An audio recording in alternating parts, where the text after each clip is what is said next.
Students, class 10 के सभी छात्रों को सुप्रभात। मां कल्याणिका पब्लिक स्कूल से मैं एनके शर्मा आपका हिंदी शिक्षक।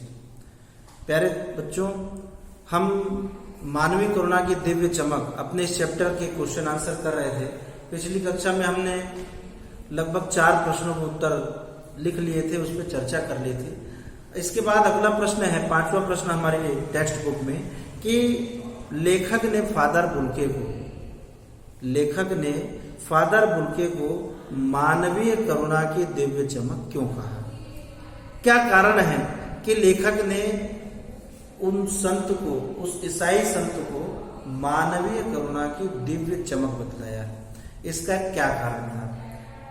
तो हमने इस पाठ को प्रारंभ करने से पहले भी इस शीर्षक के बारे में चर्चा की थी कि जिस व्यक्ति के भीतर मानवता कूट कूट कर भरी हो और जिसे देखकर ही असीम शांति और सुख का अनुभव हो, व्यक्ति अपने दुखों को भूल जाए जिसे देखकर, जिसकी चमक के आगे, चेहरे की चमक के आगे, उसे ही हम मानवीय करुणा की दिव्य चमक मानते हैं।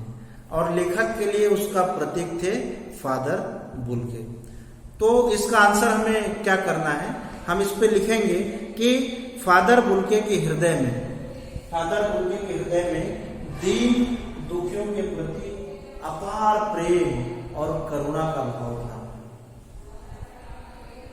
इसीलिए फादर बुल्के जो हैं वो हमेशा दुखियों की सेवा करने लग जाते थे, बिना अपनी परवाह किए। जो भी दिन दुखी उनकी शरण में आता था उसकी सेवा करते थे, उसका दुख किस प्रकार से कम किया जाए उसे सांत्वना देते थे, दिलासा देते थे। और दूसरी विशेषता जो पाई गई, लेखक ने पाई थी कि जिससे आत्मीय संबंध बना लेते थे। एक बार लेखक का जिससे आत्मा से संबंध बन जाता था, जो इमोशनल रिलेशंस बन जाते थे, उसे उन्होंने जीवन भर निभाया, फिर वो भूलते नहीं थे।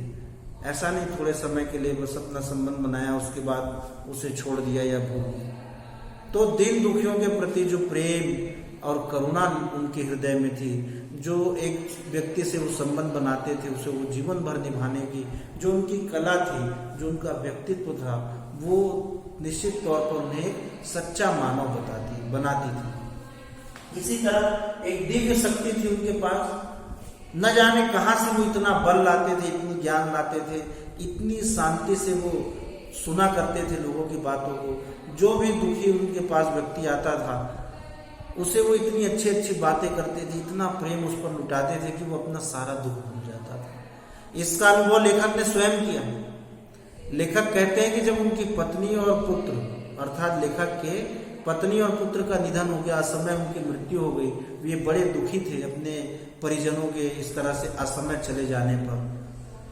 और लेखक कहते हैं कि किस प्रकार से फादर ने उन्हें संभाला, इतना उन्हें समझाया, इतना प्रेम उन पर लुटाया कि उनका दुख जो है, दुखी मन जो है, वो अपूर्व शांति से भर गया।